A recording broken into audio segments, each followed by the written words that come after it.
अंबिकापुर पहुंचे सीएम विष्णुदेव साय। कार्यकर्ता सम्मान समारोह के आयोजन में सीएम को होना था शामिल, सीएम के कार्यक्रम में हुई मारपीट। बेमेतरा में दयालदास बघेल ने की कलेक्टर कार्यालय में बैठक, शासकीय योजनाओं में हुई गड़बड़ी की जांच के निर्देश। बीजेपी नेता की हत्या को लेकर बोले मंत्री केदार कश्यप, बीजेपी नेता की हत्या पर मंत्री ने जताया शोक। बिलासपुर में बीजेपी ने किया कार्यकर्ता सम्मान समारोह का आयोजन, कार्यकर्ताओं में नई ऊर्जा संचार करने की बनाई रणनीति। बिलासपुर में आपदा से निपटने के लिए किया गया मॉक ड्रिल, आग से निपटने के लिए लोगों को किया गया जागरूक। नमस्कार, स्वागत है आपका आज की खबर में। मैं हूं आपके साथ महिमा शर्मा। रुक करते हैं छत्तीसगढ़ की बड़ी खबरों की ओर। मुख्यमंत्री विष्णुदेव साय एक दिवसीय सरगुजा दौरे पर पहुंचे, जहां सरगुजा संभाग के भाजपा के पदाधिकारी और कार्यकर्ताओं के बीच सम्मान समारोह का आयोजन किया गया था। इस दौरान कार्यक्रम में पूर्व नगर पालिका उपाध्यक्ष द्वारा मारपीट शुरू कर दी गई, जिसके बाद मध्य प्रदेश छत्तीसगढ़ के संवाददाता ने गांधीनगर थाने में मामले की शिकायत दर्ज कराई। वहीं पुलिस ने पूरे मामले में जांच के बाद कार्रवाई करने की बात कही है। प्रदेश के कैबिनेट मंत्री व नवागढ़ विधायक दयालदास बघेल आज बेमेतरा दौरे पर रहे, जहां उन्होंने जिला कलेक्टर कार्यालय में अधिकारियों का प्रथम विभागीय समीक्षा बैठक ली और जिले में हो रहे विकास कार्यों की समीक्षा की। साथ ही मंत्री ने अधिकारियों को आपसी सामंजस्य बनाकर विकास कार्य करने को कहा और जिले में शांतिपूर्ण व्यवस्था बनाए रखने के लिए निर्देशित किया। इस दौरान उनके साथ में बेमेतरा विधायक दीपेश साहू व साजा विधायक ईश्वर साहू मौजूद रहे। आज का बैठक समीक्षा बैठक था। हमारे कलेक्टर साहब भी नए आए हैं और ये प्रथम बैठक हमारे सरकार बनने के बाद बेमेतरा जिला में प्रथम बैठक था, जिसमें हर विभाग का समीक्षा किए हैं। हमारे साथ दोनों विधायक भी लोग उपस्थित थे और अधिकारियों को निर्देश किए हैं कि बहुत अच्छे से काम हो, विकास की कार्य हो और शांति व्यवस्था स्थापित रहे। इस पर खाली चर्चा हुआ हर विभाग का और कलेक्टर साहब भी बहुत अच्छे से सहयोग किए हैं, बैठक में सहयोग करेंगे। देखिए, अभी मंत्री केदार कश्यप का एक बयान सामने आया है, जहां पंखाजुर में हुई बीजेपी नेता की हत्या पर केदार कश्यप ने शोक व्यक्त किया है और कहा कि मामले की पूरी जांच होगी। मामले के अलग अलग पहलू बताए गए हैं और सभी पहलुओं पर जांच की जाएगी। वहीं मंत्री केदार कश्यप ने मामले को राजनीतिक षड्यंत्र बताया है और कहा कि कांग्रेस के समय में लगातार मामले सामने आए हैं, जरूर राजनीतिक षड्यंत्र हो सकता है। वहीं लोकसभा की तैयारियों पर मंत्री ने कहा कि हमारी क्लस्टर की बैठक होना तय है, विधानसभा की बैठक भी होना तय है, सभी मंत्री काम कर रहे हैं, एक्शन प्लान बनाया हुआ है।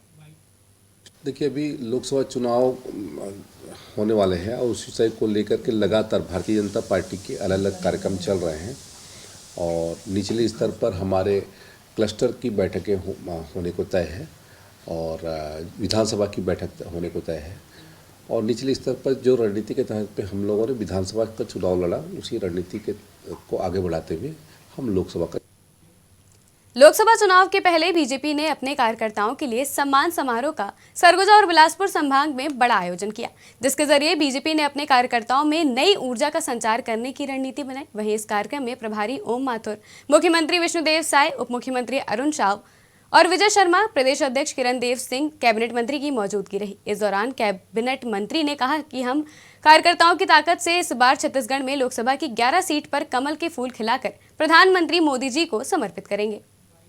जनता पार्टी लोकसभा चुनाव में नरेंद्र मोदी जी के नेतृत्व में कार्यकर्ताओं की ताकत के दम पर फिर से उतरेगी और इस बार मैं पूरे विश्वास के साथ कह रहा हूं कि 11 में से 11 सीटें भारतीय जनता पार्टी की ओर से, भारतीय जनता पार्टी छत्तीसगढ़ की ओर से 11 कमल के फूल के रूप में आदरणीय नरेंद्र मोदी जी को। कांग्रेस के लोगों को जिन्होंने राम के नाम पर झूठा एफिडेविट कोर्ट में दिया था, उनको भगवान राम के बारे में कुछ भी बोलने का अधिकार नहीं है। हम तो भगवान राम के नाम पर, भगवान राम के लिए मंदिर की बात मैनिफेस्टो में, घोषणा पत्र में लगातार लिखते आ रहे हैं। घोषित बिलासपुर में महानिदेशक के निर्देशन पर आगजनी जैसी गंभीर परिस्थितियों से निपटने के लिए डिस्ट्रिक्ट कमांडेंट के नेतृत्व में नगर सेना के जवानों ने मॉक ड्रिल किया।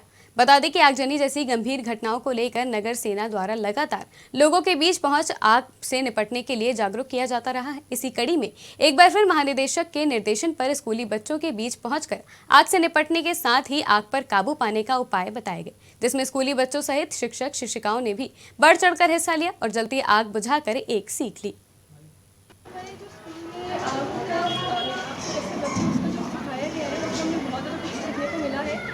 मैंने यहाँ पे पर्सनली एक फोम से जैसे बुझाते हैं आग, वो सीखा है। और इससे हम हमारे सारे पुलिस फोर्स ने हमको ये भी सिखाया कि घर में कैसे आग लगेगी तो उससे कैसे बचना है। एंड अलग अलग तरीके से सिखाया गया, वो बहुत ज़्यादा अच्छा लगा है। एंड आई होप कि सारे बच्चे भी इससे सीखे होंगे, क्योंकि मैंने खुद पर्सनली बहुत ज़्यादा सीखा है। एंड हमने तो प्रैक्टिकल भी किया है, तो इससे और ज़्यादा अच्छी तरह से हमको समझ में आया कि किस तरह से हम देख रहे हैं आजकल आगजनी की घटनाएं बढ़ गई हैं और इसमें जान माल और संपत्ति का भी नुकसान होता है। तो इसी अनुक्रम में हम महानिदेशक महोदय के निर्देशानुसार एक मॉक ड्रिल का आयोजन किए ड्रीमलैंड पब्लिक स्कूल, जो नूतन कॉलोनी बिलासपुर में स्थित है। वहाँ हमने बच्चों को और जितने भी स्टाफ उपस्थित थे उनको विभिन्न क्लास ऑफ फायर के बारे में बताया कि अग्नि कितने प्रकार की होती है और किस प्रकार की अग्नि को किस प्रकार के फायर एक्सटिंग्विशर से बुझाया जा सकता है, उसमें हमको किस प्रकार की सावधानी रखनी है, इमरजेंसी में हमको किसको कॉल करना है, ये पूरी जानकारी बच्चों को दी गई। और इसके साथ बच्चों को खुद से उसमें मॉक ड्रिल करने का मौका दिया गया। पहले हमारे द्वारा उनको दिखाया गया, उसके बाद बच्चों को खुद मौका दिया गया, वे खुद से आके फायर एक्सटिंग्विशर का उपयोग करना सीखें। उनके साथ वहाँ जो सिक्योरिटी स्टाफ हैं, उनके टीचिंग स्टाफ है, सब ने इसमें भागीदारी ली। बेमेतरा के विशेष न्यायालय ने नशीली टैबलेट बेचने वाले 4 आरोपियों को कठोर कारावास की सजा सुनाई गई है। इस पर बेमेतरा के अतिरिक्त लोक अभियोजक ने बताया कि मेडिकल दुकान की आड़ पर 5 आरोपी नशीली टैबलेट को खपाया करते थे। 27 अगस्त को पुलिस को मामले की सूचना मिली थी कि कुछ लोग नवागढ़ नगर पंचायत के सुकुलपारा के सुलभ शौचालय के पास नशीला टैबलेट लेकर आए हुए हैं, जिसके बाद पुलिस ने घेराबंदी कर 4 आरोपियों को हिरासत में लेकर कड़ाई से पूछताछ की। वहीं आरोपियों की बैग की जांच करने पर उनके पास से अलग अलग डिब्बों में लाखों नशीली टैबलेट पाई गई। सर्व हिंदू सनातन संगठन के राष्ट्रीय अध्यक्ष योगेश तिवारी व अशोक चतुर्वेदी का राजधानी रायपुर एयरपोर्ट में उनके समर्थकों ने भव्य स्वागत किया। संगठन के राष्ट्रीय अध्यक्ष बनने के बाद योगेश तिवारी का प्रथम रायपुर आगमन हुआ। इस दौरान संगठन प्रभारी अशोक चतुर्वेदी भी उनके साथ मौजूद रहे। वहीं पूरा एयरपोर्ट जय श्री राम और सर्व हिंदू सनातन समाज जिंदाबाद के नारों से गूंज उठा। समर्थकों ने भाजपा नेता को सर्व हिंदू सनातन संगठन के राष्ट्रीय अध्यक्ष बनने पर बधाई देते हुए गाजे बाजे के साथ फूलमाला पहनाकर उनका स्वागत किया। मैं सबसे पहले पद्म विभूषित हमारे जगत गुरु रामभद्राचार्य जी को मैं प्रणाम करना चाहूँगा कि इतनी बड़ी जिम्मेदारी जवाबदारी मुझे दी गई है कि सर्व हिंदू सनातन संगठन का राष्ट्रीय अध्यक्ष बनाया गया है। हम लोग पूरे देश में हिंदू को जागरूक करते हुए सभी हिंदू समाज को एक छत में लाकर सर्व हिंदू सनातन संगठन को इस मंच में लाएंगे और पूरे देश में सदस्यता अभियान चलाकर 5 लाख लोगों को जोड़ने का हम लोगों को लक्ष्य दिया गया है। और हम लोग चाहते हैं कि हिंदू राष्ट्र है, यहाँ सभी हिंदू समाज के लोग एक साथ रहें और हम लोग आने वाला समय एक धर्म जागरण यात्रा भी हमारे आदरणीय संगठन प्रभारी डॉक्टर हरदेव अशोक चतुर्वेदी जी के नेतृत्व में निकाली जाएगी और पूरे देश का भ्रमण करेंगे, इसमें जागरूकता लाई जाएगी। उसके अलावा जो आज देख सकते हैं कि हिंदू राष्ट्र होने के बावजूद हिंदुओं के साथ किस तरह से अत्याचार हो रहा है, बहुत सारी घटना छत्तीसगढ़ में भी घटी है, उसका हम लोगों ने विरोध किया है। लेकिन आगे ऐसी घटनाओं को हम लोग बर्दाश्त नहीं करेंगे और हम चाहते हैं कि जो हिंदू समाज के साथ जो शोषक लोग हैं, जो अत्याचार करते हैं, उनके खिलाफ कार्रवाई के लिए हम लोग लगातार लड़ाई। बिलासपुर में मजदूर कांग्रेस के अध्यक्ष के निर्देश व मार्गदर्शन में बिलासपुर जोन एवं मंडल में भूख हड़ताल किया गया।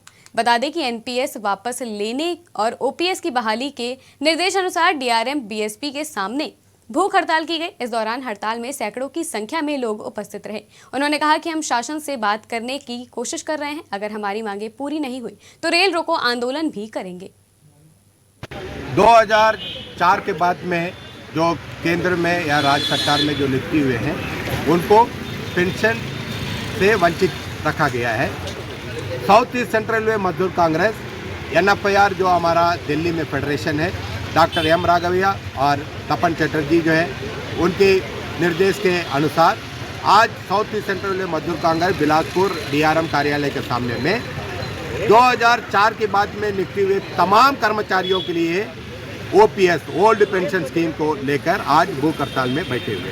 मैं बी कृष्ण कुमार, मंडल समन्वयक मजदूर कांग्रेस। 2004 के बाद हम सभी जो हैं नए रेल कर्मचारियों की नियुक्ति हुई है और हमें धोखे में रखा गया कि जो है एनपीएस जो है ये बहुत हम लोगों के लिए प्रभावशाली है, हमारे भविष्य के लिए बहुत उपयोगी रहेगा।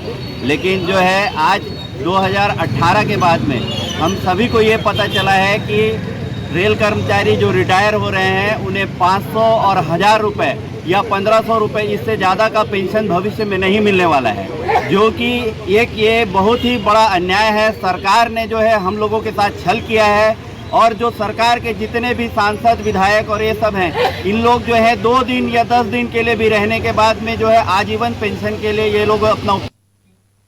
छत्तीसगढ़ के जशपुर जिले में बदमाशों के हौसले इस कदर बुलंद हैं कि वो अब वन कर्मियों के साथ बेखौफ होकर मारपीट की वारदात को अंजाम दे रहे हैं।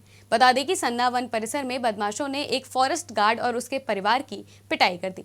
इस मामले को लेकर पीड़ित पक्ष के साथ वनकर्मी संघ ने थाने जाकर ज्ञापन सौंपा और कार्रवाई की मांग की है। 4 दिन पहले घटना हुआ है लकड़ी चोरी करने वाले अपराधियों के द्वारा। हम एक महिला हैं, हमको घर से निकाल के घसीट कर मारा गया।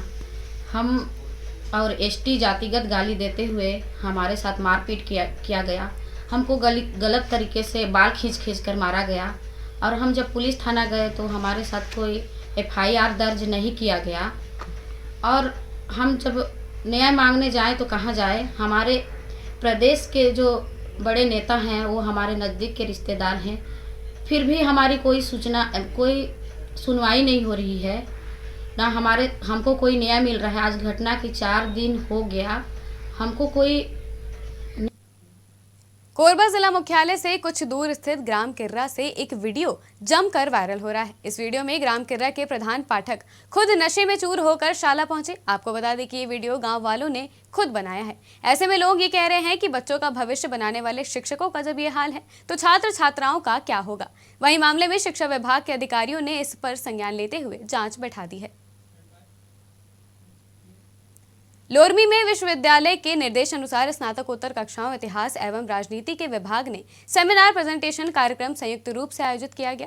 राजीव गांधी शासकीय कला एवं वाणिज्य महाविद्यालय में कार्यक्रम का आयोजन किया गया। वहीं कार्यक्रम में प्रोफेसर ने कार्यक्रम की रूपरेखा का उल्लेख करते हुए कहा कि विश्वविद्यालय के निर्देशानुसार स्नातकोत्तर कक्षाओं के विद्यार्थियों को लघु शोध कार्य हेतु अलग अलग विषय वस्तु प्रदान किया था। इस विषय वस्तु के आधार पर ही विद्यार्थियों के द्वारा प्रेजेंटेशन प्रस्तुत किया जाएगा।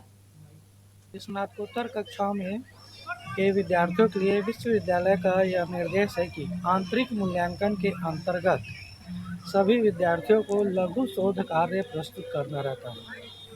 सभी विद्यार्थियों को अलग अलग विषयों के अनुरूप विषय दिया जाता है, विषय वस्तु प्रदान की जाती है। उसके आधार पर विद्यार्थी अपना लघु शोध कार्य पूर्ण करते हैं और उस शोध कार्य का सेमिनार प्रेजेंटेशन के अंतर्गत वे रविवार की रात जिले के पंखाजुर में भाजपा के जिला उपाध्यक्ष असीम राय की गोली मारकर हत्या कर दी गई थी। हत्या के बाद से ही पंखाजुर में माहौल बेहद तनावपूर्ण है। मामले की गंभीरता को देखते हुए बस्तर IG P सुंदरराज और कांकेर SP दिव्यांग पटेल पूरे दिन पंखाजुर में ही मौजूद रहे। पुलिस ने कुछ संदिग्ध लोगों को हिरासत में भी लिया है। पुलिस का दावा है कि कुछ अहम सुराग हाथ लगे हैं। SP दिव्यांग पटेल ने बताया कि हत्याकांड की जांच के लिए SIT गठित की गई है। वहीं कुछ लोगों से पूछताछ भी की जा रही है। दूसरी ओर असीम राय के अंतिम संस्कार में वन मंत्री केदार कश्यप, क्षेत्रीय विधायक विक्रम उसेंडी और भाजपा के दिग्गज नेता पवन साय भी शामिल होने पहुंचे थे। कल पंखाजुर शहर में जो वारदात हुई है, जो गोली चली है और जिसमें असीम राय जी की हत्या हुई है, उसके संबंध में विशेष टीम गठित करते हुए हर एक एंगल से जांच की जा रही है। काफ़ी कुछ हमको एविडेंस वगैरह मिल गए हैं, CCTV फुटेज और अन्य टेक्निकल एविडेंस भी मिले हुए हैं। वो सभी एविडेंस के आधार पर जांच कार्रवाई जारी है। जांच करने के लिए एक विशेष स्पेशल इन्वेस्टिगेशन टीम का गठन भी किया जा चुका है ताकि जल्द से जल्द जांच कार्रवाई कंप्लीट हो पाए और जो भी आरोपी है उसको जल्द से जल्द गिरफ्तार कर पाए। रायगढ़ जिले के उर्बा हाई स्कूल मैदान में SECL के GM और अन्य अधिकारियों द्वारा बैठक की गई, जिसमें भारी संख्या में ग्रामीण शामिल हुए। जहां पर SECL के गजविये जी ने जमीन की कीमत एवं ग्रामीणों को योजना संबंधी जानकारी दी, जिस पर ग्रामीणों ने सहमति नहीं दी और जमीन न देने का निर्णय लिया। वहीं इस कोयला खदान में 10 गांवों की लगभग 2200 हेक्टेयर जमीन प्रभावित होगी। साथ ही यहां का जल जंगल जमीन जीव और जानवर पर व्यापक प्रभाव पड़ेगा एवं लोगों की खाद्य सुरक्षा प्रभावित होगी। आगामी 22 जनवरी को अयोध्या में रामलला का भव्य मंदिर निर्माण होने जा रहा है, जिसको लेकर पूरे हिंदू समाज में उत्साह है। भारतीय जनता पार्टी भी इस अवसर को यादगार और विशेष बनाने में कोई कसर नहीं छोड़ना चाहती है। इस बीच रायपुर पश्चिम विधानसभा विधायक राजेश मूड़त ने बताया कि पश्चिम विधानसभा के सभी बूथों में आगामी 22 जनवरी को अयोध्या में प्रभु श्री राम के भव्य मंदिर का उद्घाटन होने जा रहा है। हम सभी को इस अवसर को बेहद विशेष बनाना है। ये ऐसा अविस्मरणीय उत्सव है जो देश विदेश में ऐतिहासिक होगा। इसके लिए हर घर दीपक जलाया जाएगा। साथ ही आगामी 17 से लेकर 19 जनवरी तक प्रभात फेरी का आयोजन किया जाएगा। भारतीय जनता पार्टी पश्चिम विधानसभा क्षेत्र के कार्यकर्ताओं की आज चुनाव के उपरांत पहली बैठक थी, जिसमें संगठनात्मक चर्चा भी हुई है और 22 तारीख को अयोध्या में प्रभु श्री राम के जन्मभूमि स्थल पर भव्य मंदिर का लोकार्पण का कार्यक्रम है। वो आम जनता तक पहुंचाने के लिए वार्डों में, हर मंदिरों में 22 तारीख का कार्यक्रम भरपूर हो, उसके लिए हमने अपने कार्यकर्ताओं के साथ में योजना बनाई है। 265 बूथ के ऊपर हमारे कार्यकर्ता मंदिर के अंदर बैठ करके 12:30 बजे वहाँ पर ऑलरेडी प्रभु जब राम का भव्य मंदिर का लोकार्पण हो तब घंटी घड़ियाल बजेगा, घर घर में दिया जले, घर घर के अंदर रोशनी हो और इसी को भव्य रूप देने के लिए 17, 18, 19 तारीख को पश्चिम विधानसभा के आयोजनकर्ता भारतीय जनता पार्टी के कार्यकर्ता रहेंगे, लेकिन पूरे सनातन समाज को इन्वॉल्वमेंट करके जन जागरण करना। प्रभु राम के अंदर जिस समय इस अयोध्या भूमि पर भगवान राम का भव्य मंदिर बने, उसमें कार सेवक के रूप में कई लोगों ने अपनी भागीदारी निभाई थी। छत्तीसगढ़ के मुख्यमंत्री सचिवालय में दूसरे आईएएस की नियुक्ति हो गई है। 2007 बैच आईएएस बसव राजू को सीएम का सचिव बनाया गया है। इससे पहले 2006 बैच के पी दयानंद की मुख्यमंत्री सचिवालय में नियुक्ति हुई थी। उन्हें खाद्य नागरिक आपूर्ति निगम, उपभोक्ता संरक्षण विभाग और नगरीय प्रशासन एवं विकास विभाग के सचिव का अतिरिक्त प्रभार सौंपा गया है। छत्तीसगढ़ की खबरों में फिलहाल इतना ही। देश और दुनिया की ताजा तरीन खबरों के लिए देखते रहिए आज की खबर।